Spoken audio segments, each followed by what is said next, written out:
6.000 cruces se alzaron a lo largo de 200 kilómetros de carretera romana, creando el espectáculo más terrorífico que el mundo antiguo había presenciado jamás. El año 71 a.C. marcó el final de la rebelión de esclavos más famosa de la historia, pero también el nacimiento de una táctica psicológica que cambiaría para siempre la forma en que los imperios controlan a sus pueblos. Lo que Roma hizo tras derrotar a Espartaco no fue simplemente una ejecución masiva. Fue la construcción deliberada de un monumento al terror que se extendía desde las puertas de Capua hasta los muros de la capital del imperio. Para entender la magnitud de esta decisión, necesitamos retroceder a los orígenes del conflicto. Espartaco no era un simple esclavo rebelde. Este gladiador tracio había logrado algo que Roma consideraba imposible: unir a 70.000 esclavos bajo una misma causa y mantener en jaque a las legiones durante más de 2 años. Su ejército no solo había derrotado a varios comandantes romanos, sino que había saqueado ciudades enteras y demostrado que el sistema esclavista del imperio tenía grietas profundas.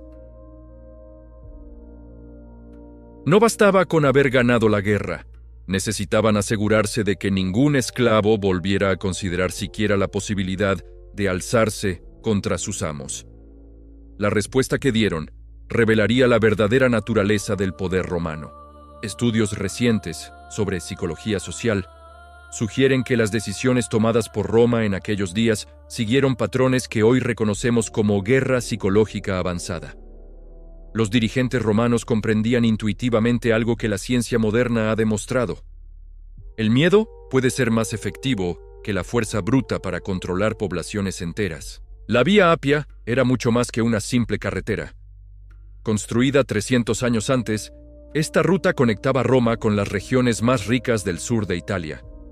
Por ella transitaban comerciantes, funcionarios, soldados y, por supuesto, miles de esclavos que trabajaban en las villas y plantaciones de la zona.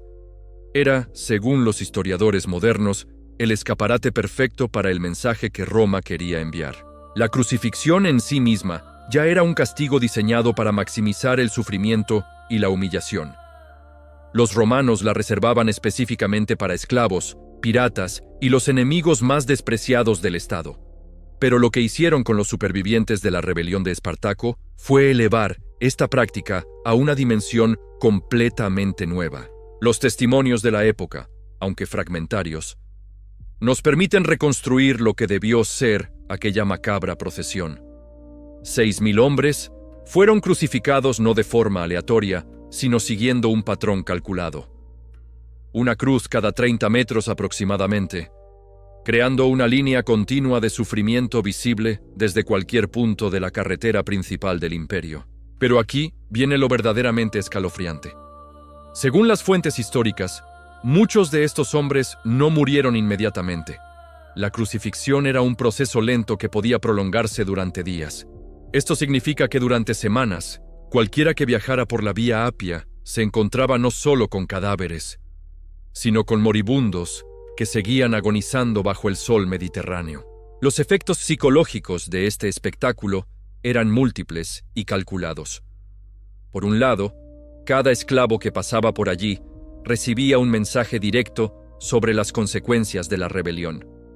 Por otro, los ciudadanos romanos veían una demostración del poder absoluto de su Estado.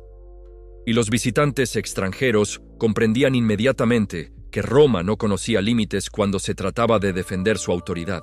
Trabajos de campo modernos han intentado calcular cuánta gente habría presenciado directamente esta exhibición. Las estimaciones sugieren que durante los primeros meses, decenas de miles de personas recorrieron la Vía Apia y fueron testigos del macabro monumento. Pero el impacto real se multiplicaba a través del boca a boca, creando ondas de terror que se extendían por todo el Mediterráneo. La elección de mantener los cuerpos expuestos durante tanto tiempo tampoco fue casual. En la cultura romana, recibir sepultura adecuada era fundamental para el descanso eterno del alma. Al negar este derecho básico a los rebeldes, Roma añadía una dimensión espiritual a su castigo, sugiriendo que su venganza se extendía más allá de la muerte. Lo más perturbador de todo este episodio es cómo revela la sofisticación del pensamiento romano sobre el control social. no se conformaban con ganar batallas. Querían modelar la mentalidad colectiva de millones de personas, y según todos los indicios, lo consiguieron. Durante décadas tras la muerte de Espartaco, las rebeliones de esclavos prácticamente desaparecieron del territorio romano. Esta táctica no era exclusiva de Roma, pero nunca antes se había aplicado con semejante escala y precisión. Otros imperios habían usado ejecuciones masivas como advertencia, pero convertir una carretera entera en un museo del terror durante meses era algo completamente nuevo. Los romanos habían descubierto que una imagen poderosa podía valer más que 1000 soldados apostados en cada esquina. Los relatos de viajeros de la época describen el impacto sensorial de recorrer aquella carretera maldita. El hedor era insoportable. Los sonidos de los cuervos y otros carroñeros creaban una sinfonía macabra, y la visión de los cuerpos en descomposición marcaba para siempre la memoria de quien la presenciaba. Roma había convertido uno de sus símbolos de progreso, una magnífica carretera, en el escenario de su demostración de poder más brutal. Pero esta historia también nos enseña algo valioso sobre la naturaleza humana y el poder de la elección. Cada uno de aquellos 6000 hombres había tomado la decisión de luchar por su libertad, sabiendo los riesgos que corría. Eligieron la posibilidad de una vida digna por encima de la seguridad de la sumisión. Su sacrificio, aunque terminara en tragedia, demostró que el espíritu humano puede resistir incluso las formas más extremas de opresión. La paradoja es fascinante. Roma creía que el terror absoluto garantizaría su dominio eterno, pero la historia demostró lo contrario. Los imperios basados únicamente en el miedo llevan en sí mismos las semillas de su propia destrucción. La brutalidad extrema genera resentimientos que se acumulan generación tras generación, hasta que explotan con una fuerza imparable. Además, lo que realmente marcó un antes y un después fue la forma en que Roma orquestó todo el proceso. Los registros sugieren que las crucifixiones no se llevaron a cabo en un solo día, sino que se escalonaron durante semanas. Esto no fue por falta de recursos o planificación, sino todo lo contrario. Los estrategas romanos habían calculado que un espectáculo prolongado tendría un impacto mucho mayor que una ejecución masiva e inmediata. Cada día llegaban nuevos grupos de prisioneros, y cada día se añadían más cruces a la macabra colección. Los comerciantes que recorrían habitualmente la ruta comenzaron a alterar sus horarios de viaje. Algunos testimonios de la época sugieren que muchos preferían viajar durante las horas más oscuras para evitar ver con claridad el horror que les rodeaba, aunque esto significara exponerse a los peligros de los bandidos nocturnos. Pero la historia guarda secretos aún más inquietantes. Investigaciones recientes han revelado que Roma estableció puestos de guardia específicos para mantener el espectáculo. No se trataba simplemente de dejar los cuerpos abandonados. Soldados romanos permanecían apostados cada pocos kilómetros con órdenes precisas: impedir cualquier intento de rescate, evitar que familiares o simpatizantes retiraran los cuerpos y garantizar que el mensaje llegara intacto a cada viajero. La sofisticación de esta operación psicológica se hace evidente cuando analizamos los detalles logísticos. Transportar, alimentar y coordinar a las tropas necesarias para vigilar 200 kilómetros de carretera durante meses requería una inversión enorme de recursos. Roma estaba literalmente gastando una fortuna en mantener vivo su monumento al terror. Esto nos dice algo fundamental sobre sus prioridades.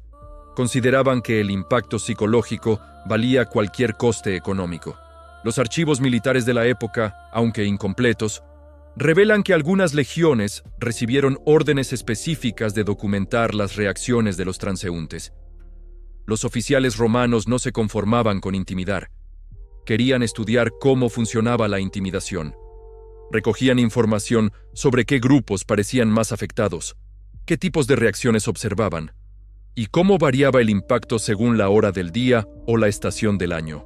Esta aproximación científica al terror revela una mentalidad que va más allá de la simple venganza. Roma estaba experimentando con técnicas de control social que después aplicaría en otras conquistas.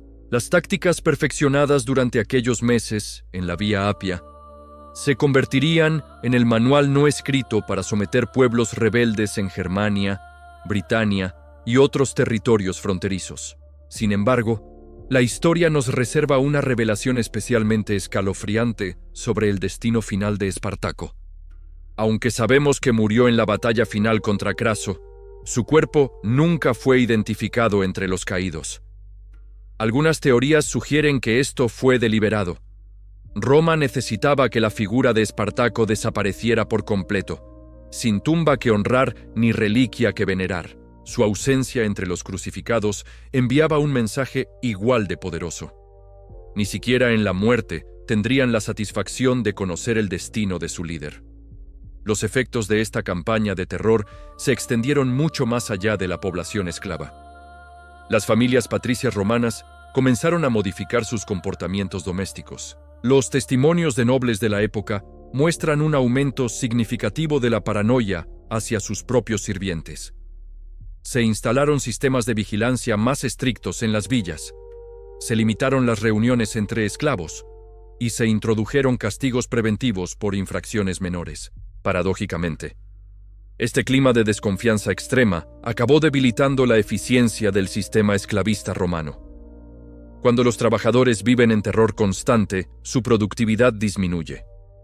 Las haciendas que antes funcionaban con una supervisión relativamente laxa tuvieron que contratar más guardias y supervisores, incrementando los costes y reduciendo los beneficios. Roma había ganado la batalla psicológica, pero a costa de dañar los cimientos económicos de su propia sociedad. La influencia de estos eventos trasciende el ámbito romano. Relatos de diplomáticos de la época demuestran que las noticias de las crucifixiones llegaron hasta las cortes de Egipto, Persia y otros reinos mediterráneos. Algunos gobernantes adoptaron versiones modificadas de estas tácticas para controlar a sus propias poblaciones. Otros, al contrario, vieron en la brutalidad romana una oportunidad para presentarse como alternativas más humanas y atraer refugiados y comerciantes desencantados con el imperio. Los escritos de filósofos griegos contemporáneos ofrecen una perspectiva única sobre cómo la inteligencia de la época interpretó estos acontecimientos. Muchos intelectuales vieron en la masacre de la Vía Apia la confirmación de sus teorías sobre la inevitable decadencia moral de los imperios demasiado poderosos. Predijeron, con notable precisión, que una sociedad capaz de tal crueldad sistemática acabaría siendo víctima de su propia violencia. Pero tal vez lo más fascinante de toda esta historia sea cómo las semillas de la resistencia se plantaron precisamente en el momento de la mayor represión. Los hijos y nietos de quienes presenciaron aquella carretera del horror crecieron con una comprensión visceral de lo que significaba vivir bajo el poder absoluto. Muchos de ellos se convertirían décadas después en los primeros cristianos, encontrando en el mensaje de amor y redención una alternativa radical al mundo de terror que habían heredado. El cristianismo primitivo, con su énfasis en la dignidad de los humildes y la igualdad espiritual entre libres y esclavos, puede entenderse en parte como una respuesta generacional a los traumas colectivos de episodios como la crucifixión masiva de los seguidores de Espartaco. Aquellas 6.000 cruces habían pretendido demostrar el poder absoluto del Estado romano, pero inadvertidamente prepararon el terreno psicológico para una revolución espiritual que transformaría el imperio desde dentro. La arqueología moderna ha intentado localizar evidencias físicas de aquella masacre, pero los resultados han sido limitados. 2 milenios de construcciones, reconstrucciones y fenómenos naturales han borrado prácticamente todas las huellas directas. Sin embargo, algunos hallazgos aislados de clavos de hierro y restos de madera carbonizada en puntos específicos de la antigua Vía Apia sugieren que los relatos históricos podrían subestimar la duración real del evento. Lo que sí podemos afirmar con certeza es que aquellos acontecimientos cambiaron para siempre la relación entre el poder y la resistencia en el mundo occidental. Roma había demostrado que la tecnología del terror podía ser tan sofisticada como la ingeniería de sus acueductos o la estrategia de sus legiones. Pero también había revelado involuntariamente que los métodos más brutales de control social llevan consigo sus propias contradicciones y debilidades. Hoy, cuando reflexionamos sobre estos eventos desde la perspectiva de nuestro tiempo, podemos extraer lecciones valiosas sobre la importancia de construir sociedades basadas en la justicia y no en el miedo. Cada vez que elegimos la compasión sobre la venganza, o la comprensión sobre la intimidación, estamos honrando la memoria de aquellos 6.000 hombres que murieron por soñar con un mundo diferente. Su sacrificio no fue en vano si nosotros aprendemos a valorar y proteger la dignidad humana en nuestras propias decisiones diarias. 700 años después de aquellos terribles acontecimientos en la Vía Apia, algo extraordinario comenzó a suceder en las mismas tierras que habían sido testigos del horror. Las primeras comunidades cristianas establecieron refugios para esclavos fugitivos precisamente en las zonas donde una vez se alzaron las cruces de Espartaco. Era como si la historia hubiera decidido escribir su propia respuesta a la crueldad romana. Los monasterios que surgieron en los siglos IV y V utilizaron deliberadamente fragmentos de la antigua calzada romana para construir sus cimientos. Los arqueólogos han descubierto que algunas de estas piedras aún conservan marcas que podrían corresponder a los anclajes utilizados para las crucifixiones masivas. Los monjes de la época creían que estaban literalmente construyendo esperanza sobre los restos del terror. Esta transformación simbólica del paisaje nos revela algo profundo sobre la capacidad humana para sanar heridas históricas. Donde una vez el poder absoluto quiso sembrar miedo eterno, generaciones posteriores eligieron plantar semillas de compasión. Es un recordatorio de que cada generación tiene la oportunidad de reescribir el futuro, independientemente de lo oscuro que haya sido el pasado. Durante la Edad Media, surgió una tradición fascinante entre los peregrinos que recorrían los antiguos caminos romanos. Muchos llevaban pequeñas piedras desde sus lugares de origen y las depositaban en puntos específicos de la antigua Vía Apia, creando montículos espontáneos que servían como memoriales improvisados. Estos cairns medievales marcaban lugares donde, según la tradición oral, habían muerto los seguidores de Espartaco. Lo sorprendente es que esta práctica se extendió sin ninguna organización central. Las familias simplemente transmitían la costumbre de generación en generación, manteniendo viva la memoria de aquellos hombres que habían elegido la libertad sobre la supervivencia.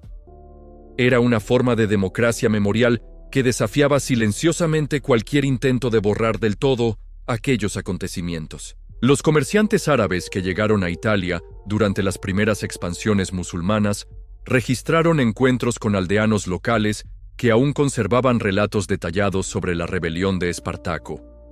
Estos testimonios son especialmente valiosos porque proceden de tradiciones orales que se mantuvieron al margen de las versiones oficiales romanas. Según estas fuentes alternativas, el ejército de Espartaco había desarrollado un sistema rudimentario de democracia interna. Las decisiones importantes se tomaban en asambleas donde cada combatiente, independientemente de su origen étnico o social, tenía derecho a expresar su opinión. Si estos testimonios son exactos, estaríamos ante uno de los primeros experimentos democráticos documentados en territorio europeo. El análisis de polen fosilizado en las capas sedimentarias de la época ha revelado datos inquietantes sobre el impacto ambiental de las crucifixiones masivas. Los niveles anormalmente altos de ciertos tipos de bacterias sugieren que la descomposición de tantos cuerpos alteró temporalmente el ecosistema local. Manantiales que habían sido fuente de agua potable durante siglos se volvieron inutilizables durante meses. Esta contaminación ambiental tuvo consecuencias económicas que Roma no había previsto. Las granjas cercanas a la Vía Apia experimentaron una caída drástica en la productividad de sus cosechas durante las 2 temporadas siguientes. Los animales de granja mostraban signos de enfermedad y muchos pozos tuvieron que ser abandonados permanentemente. El coste real de la demostración de terror de Roma fue mucho mayor de lo que habían calculado inicialmente. Las tablillas de cera encontradas en las ruinas de Pompeya incluyen referencias a comerciantes que tuvieron que declararse en bancarrota tras perder sus rutas comerciales habituales por la Vía Apia. Algunos textos mencionan que el olor era tan intenso que los caballos se negaban a avanzar por ciertos tramos de la carretera. Roma había conseguido aterrorizar a la población, pero también había dañado gravemente una de sus arterias comerciales más importantes. Los efectos psicológicos del trauma colectivo se extendieron de maneras imprevistas.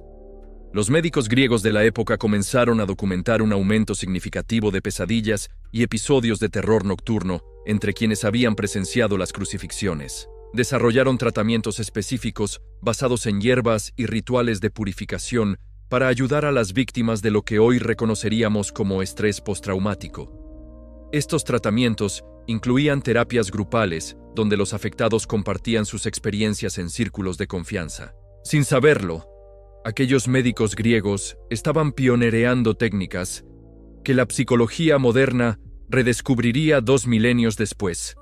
Su comprensión de que el trauma compartido podía sanarse mediante la palabra y la comunidad era revolucionaria para su época. Un aspecto poco conocido de la historia es el papel que jugaron las mujeres en mantener viva la memoria de los crucificados. Mientras los hombres evitaban hablar del tema por miedo a represalias, las madres, esposas y hermanas de los rebeldes desarrollaron un sistema clandestino de cantos y lamentaciones que preservaban los nombres y las historias de los caídos. Estas melodías se transmitían durante las tareas domésticas cotidianas, especialmente mientras molían grano o tejían. Los soldados romanos las consideraban inofensivos cantos de trabajo, sin saber que en realidad eran crónicas detalladas de la rebelión. Algunas de estas melodías sobrevivieron hasta el siglo XVIII, cuando fueron finalmente transcritas por etnomusicólogos europeos. La resistencia cultural adoptó formas cada vez más sofisticadas.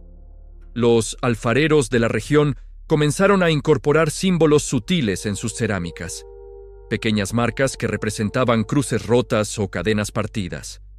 Estos objetos circulaban por todo el imperio, llevando mensajes silenciosos de esperanza a comunidades de esclavos en provincias lejanas. El comercio de estas cerámicas codificadas se convirtió en una red de comunicación clandestina que conectaba a grupos de resistencia desde Hispania hasta Asia Menor.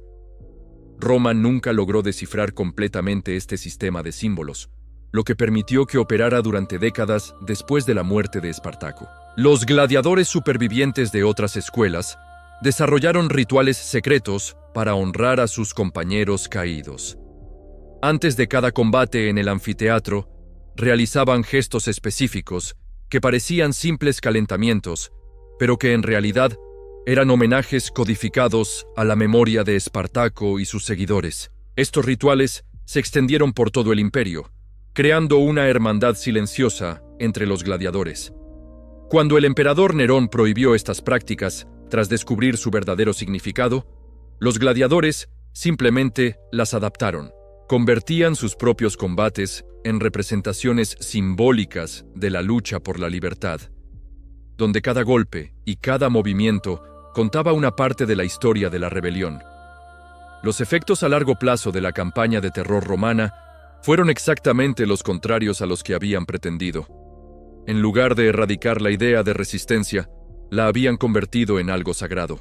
Las nuevas generaciones crecieron viendo en Espartaco no a un criminal derrotado, sino a un mártir cuyo sacrificio había demostrado que incluso los más humildes podían desafiar al poder más absoluto.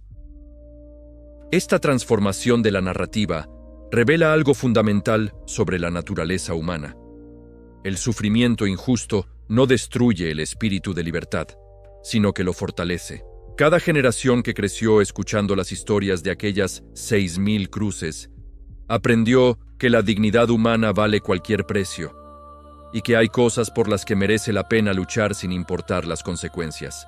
El verdadero legado de Espartaco no fueron las batallas que ganó ni las ciudades que conquistó, sino la idea que plantó, que la libertad no es un privilegio que se concede, sino un derecho que se conquista. Y esa idea, una vez sembrada, resultó imposible de crucificar.